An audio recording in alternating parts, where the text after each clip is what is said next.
Bharat Ratna doctor Bhimrao Ambedkar को कोटि कोटि नमन। ये कार्यक्रम डॉक्टर भीमराव अंबेडकर के जीवन पर आधारित है, जहां भारत की जनता के प्रति उनके योगदानों को पूरी सजगता से चित्रित और रेखांकित करने का प्रयास है। कार्यक्रम में दिखाई गई घटनाएं लब्ध प्रतिष्ठ पुस्तकों से ली गई हैं। इस कार्यक्रम के जरिए चैनल की ओर से एक विश्वसनीय, सजग और सकारात्मक प्रयास है कि डॉक्टर बाबा साहेब भीमराव अंबेडकर के जीवन की संघर्ष यात्रा एवं गौरव गाथा पूरे आदर के साथ घर घर पहुंचे और उनके योगदानों से सभी संपूर्णता में परिचित और आह्लादित हों। क्योंकि मैं जानती हूँ मैं तुलसा की शादी तो नहीं देख पाऊंगी। कम से कम मंजुला की शादी तो कर लेने दीजिए। तो बार बार मरने की बात क्यों कर रही है? ऐसा नहीं होता कि कोई खुद मान ले कि मैं मरने वाला हूँ, तो मर जाए। ये दर्द जब होता है ना मेरे सर में, बहुत भयानक होता है। ऐसा लगता है कि एक क्षण में प्राण निकल जाए।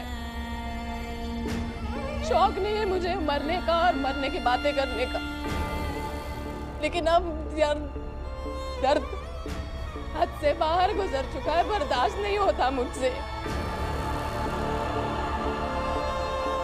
वरना आपको, मेरे बच्चों को, इस घर को छोड़ के जाना चाहूंगी। भीमा भाई, कुछ नहीं होगा, सब ठीक हो जाएगा।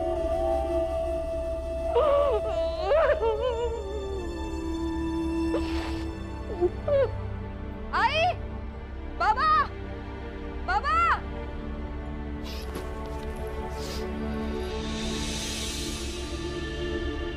क्या हुआ? भीम ये चिट्ठी छोड़कर कहीं चला गया है। चला गया मतलब? अरे कहाँ चला गया? पता नहीं। आई क्या हुआ? अरे आनंद कह रहा है भीमा ये चिट्ठी देके कहीं चला गया है। अब तक आ जाना चाहिए था ना उसे। आप पढ़िए, देखिए। हाँ। ना क्या लिखा है। हाँ। आई ने कहा कि चाहे पूरा घर मंजुला दीदी की शादी के खिलाफ क्यों ना हो जाए, फिर भी ये शादी होकर रहेगी।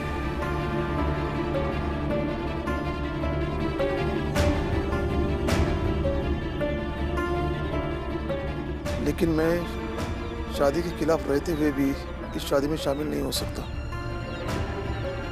वरना पढ़ाई लिखाई, मंजुला दीदी से प्यार, आपकी सिखाई गई बात कि गलत के खिलाफ आवाज उठानी चाहिए, सब गलत हो जाएगा।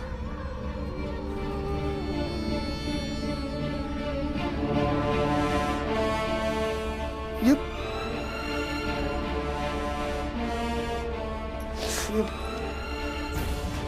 बीबा, भाभी, बीबा, भीम, भीम।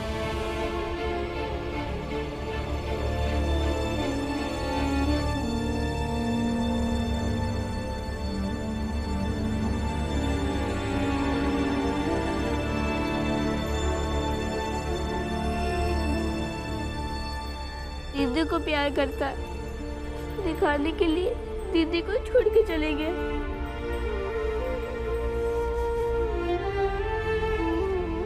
हमेशा अपनी मन की करता है।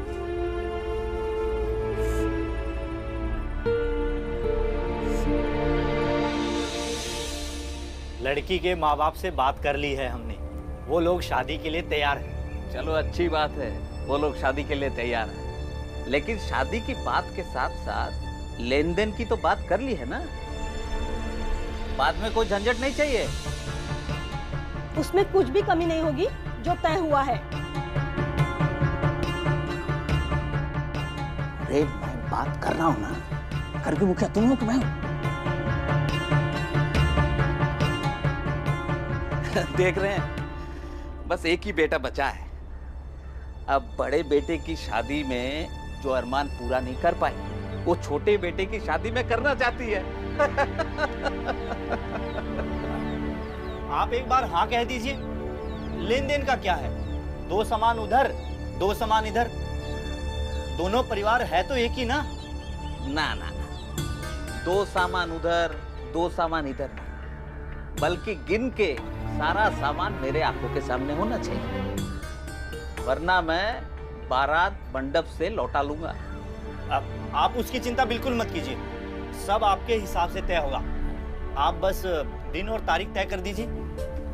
हाँ तो कल शगुन की रस्म कर लेते हैं और शगुन के वक्त शादी की तारीख तय कर लेंगे। हैं? ठीक है, हो जाएगा। मैं जाके बात करता हूँ। राम राम। राम राम।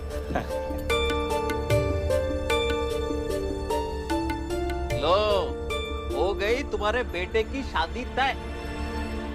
अब तैयारियां शुरू करो। एक बार देवर जी से पूछ लेते तो। क्या पूछते और क्यों पूछते? हम माँ बाप है उसके, उसका भला ही चाहेंगे। बड़े बेटे को पूछा होता ना तुझसे शादी करने से पहले, तो जैसी तुम्हारी शक्ल है ना, वो पक्का ना ही कर देता। सही बात है। लेन देन और बात विचार के मेल होना, वही रिश्ता तय समझो। सेठ जी बाहर आइए, बाहर आइए और अपने बेटे ध्रुव का शुद्धिकरण कराइए। आपको क्या लगता है कि आप इस तरह घर के अंदर दुपक के बैठे रहेंगे तो आपके बेटे का शुद्धिकरण का ख्याल आपके समाज वाले अपने दिमाग से निकाल देंगे? नहीं, इस गलतफहमी में मत रहिएगा।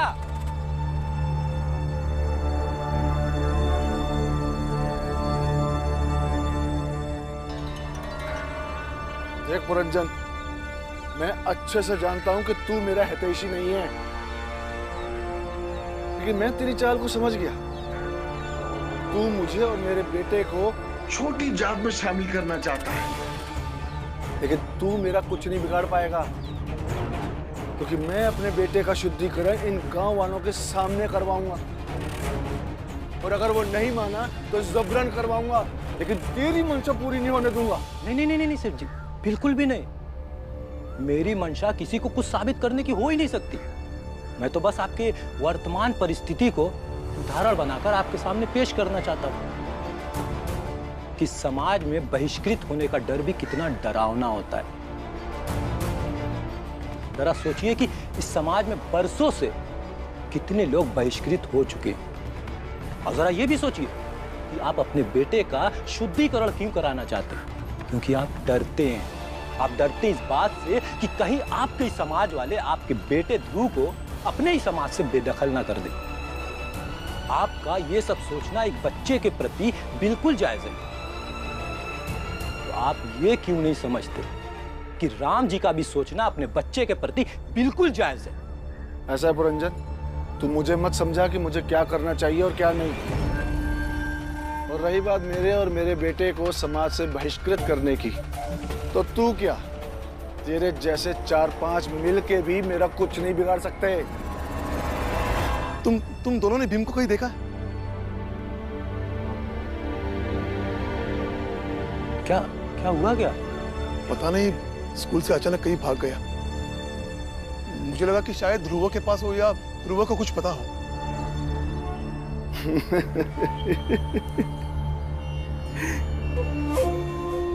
मेरे बेटे ध्रुवा के पास होता ना, हाथ पैर तोड़ देता मैं उसके।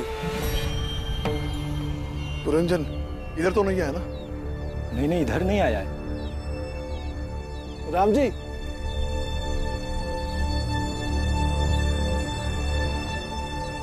इधर आ। अरे यार ना, यहां तक तो आ ही सकता है?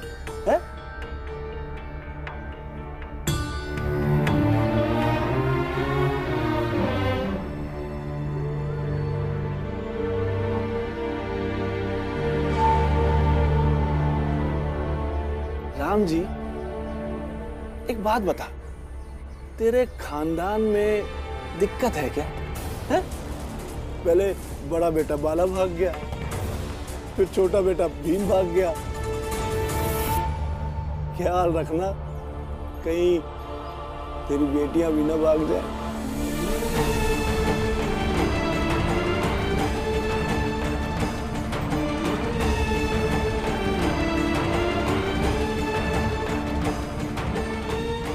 वैसे राम जी, हमारे गांव में कहावत है, जिस खानदान का वजन कम होता है ना, उसके बच्चे उड़ उड़ के भागते हैं।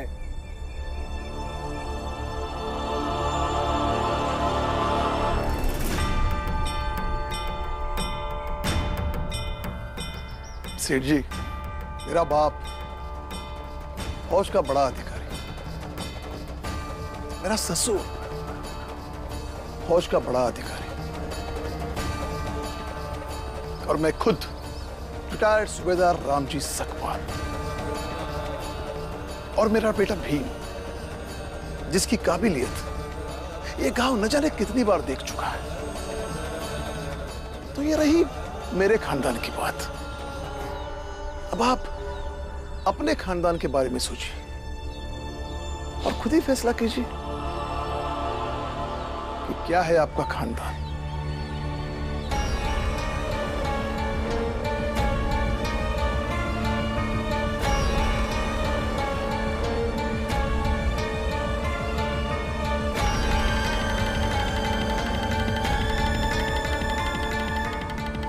क्या हुआ सेठ जी, कुछ तौल रहे हैं क्या कि आपका खानदान राम जी के खानदान से कितना हल्का है? तौलिए तौलिए, आराम से तौलिए। मैं चलता हूं,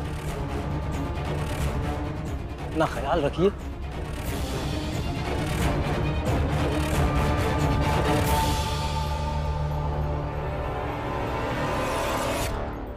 ये कैसा लड़का है?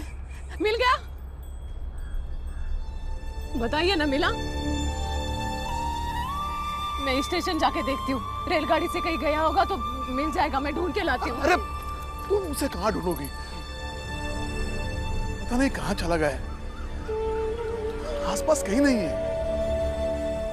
मैं जाऊंगी, मैं ढूंढ के लाती हूँ। जहाँ जहाँ रेलगाड़ी जाती है मैं हर जगह जाके देखूंगी उसे, मैं लेकर आऊंगी। पागल मत बनो भीमा भाई, इस तरह बिना जाने कहाँ ढूंढोगी उसे? अरे दीदी बताइए ना, इन्हें कहीं ना जाके ढूंढ लाए भीमा, जाइए। मैं कैसे आऊंगी भीमा?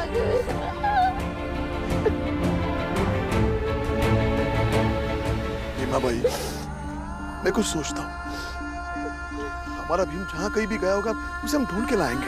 कैसे लाएंगे? आपको बता के गया है वो। दीदी मैं नहीं रह पाऊंगी भीमा के साथ। भीमा भाई जरा संयम रखो, मुझे जरा सोचने दो ना। आप कैसी बातें कर रहे हैं? मैं माँ हूँ उसकी, मेरा बेटा कहीं चला गया, आप कह रहे हैं संयम रखो। अरे माँ थी तो डांटने की क्या जरूरत थी?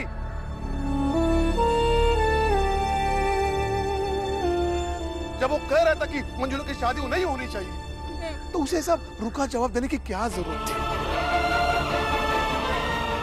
जब तुम्हें पता है कि हमारा भीम कितना संवेदनशील और जिद्दी है, तो उसे ऐसी बातें करनी चाहिए थी।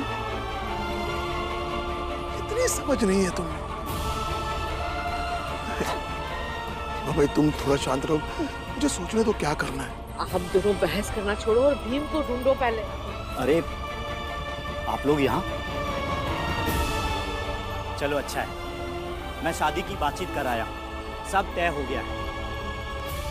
कल के शगुन के लिए तैयार हो गए वो लोग।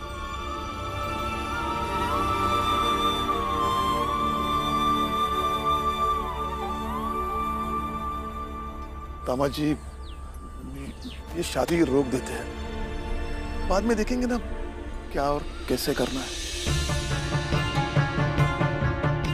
क्यों, क्या हुआ? पता नहीं ये भीम कहाँ चला गया, कब से ढूंढ रहे हैं, मिल ही नहीं रहा। अभी शादी ब्याह सूझ नहीं रही। जब वो मिल जाए तो शादी की कोई बात हो। नहीं, कल के कल होगा शगुन। क्या हमारा बच्चा नहीं मिल रहा है और तुम्हें शगुन की पड़ी है? मंजुला भी हमारी बच्ची है, मंजुला भी बच्ची है हमारी। और बीवा को क्या लगता है ऐसे घर छोड़ के चला जाएगा और मैं कमजोर पड़ जाऊंगी? नहीं होगा ऐसा।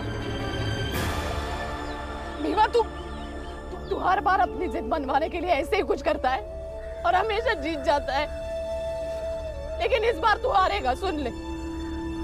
अगर तू जिद्दी है ना तो मैं भी तेरी माँ हूँ, मैं भी जिद्दी हूँ। दामाद जी अब शहर जाके वो सामान लाइए जो शगुन के लिए लगता है। मैं जाके ढूंढ के लाती हूँ भीवा को। ऐसे कैसे जाएगा अपने आई को छुप के? भाभी। हाँ भाई, सुनो तो।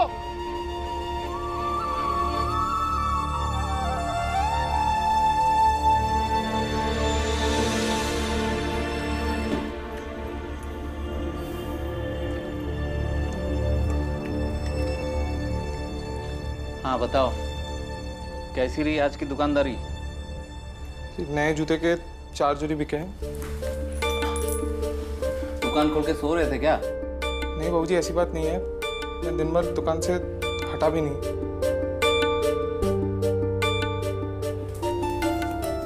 2 जोड़े पुराने जूते बिके और 12 लोग आए थे जूते चप्पल सिलवाने। ग्राहक ना बिगाड़े, इसका ध्यान रखो तुम लोग, ठीक है? जी बाबूजी। सुनो,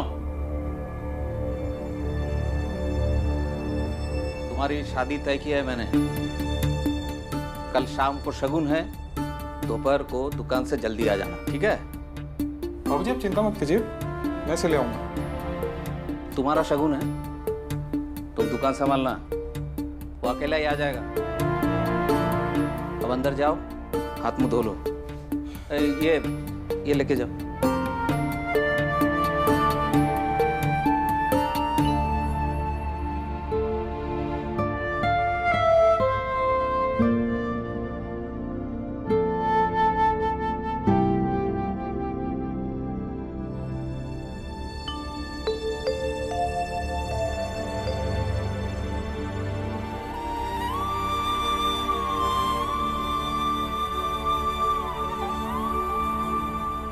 इतना तो विश्वास रख सकता हूं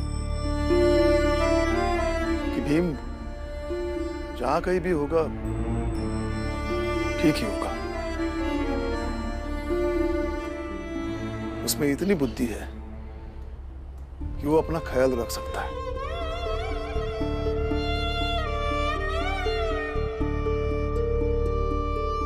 और हम सब लोग उसे ढूंढ रहे हैं ना, मिल जाएगा। इसलिए सब जाके थोड़ा आराम करो। और ऐसे यहां बैठने से भीम नहीं आ जाएगा।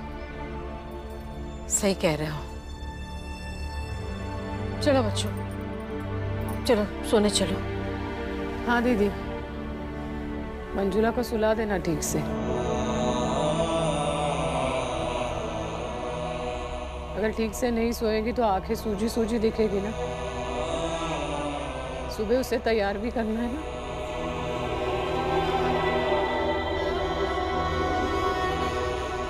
चल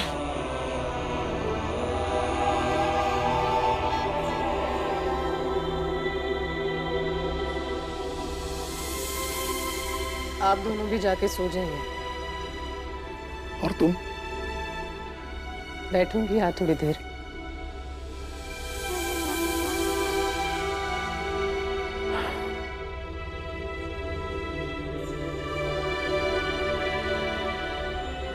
चलिए दामाद।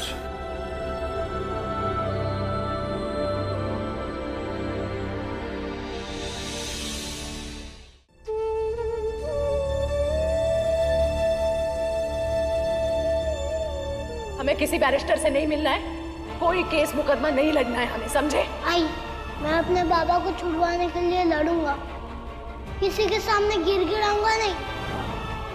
देख भीवा, तू अभी इतना बड़ा नहीं हुआ कि घर के जरूरी मामलों का निर्णय तेरी सलाह से हो। लेकिन जिसकी शादी है उसकी मर्जी तो होनी चाहिए ना। मैं शादी के खिलाफ रहते हुए भी इस शादी में शामिल नहीं हो सकता, वरना पढ़ाई लिखाई, मंजुला दीदी से प्यार, आपकी सिखाई गई बात कि गलत के खिलाफ आवाज उठानी चाहिए, सब गलत हो जाएगा। भीवा बेटा, दुनिया की कोई पाठशाला ये फर्क नहीं सिखाती कि सही फैसला लेना एक बात है और उचित फैसला लेना अलग बात है। ये बात उम्र, तजुर्बा और एक साथ कई जिम्मेदारियों के बोझ को महसूस करने के बाद ही इंसान सीखता है। हाँ भीमा, आज तू सही है, लेकिन उचित फैसला मेरा है। और मैं जानती हूँ कि एक ना एक दिन समझ जाएगा तू ये।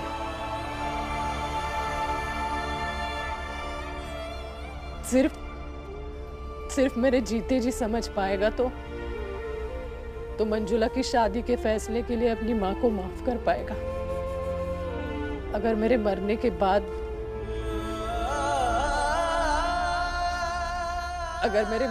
बाद समझ पाएगा तो तुझे बहुत तकलीफ होगी बेटा, जो मैं बिल्कुल नहीं चाहूंगी।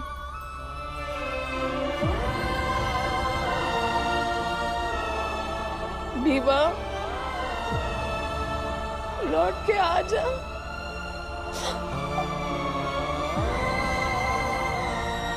आ जाना।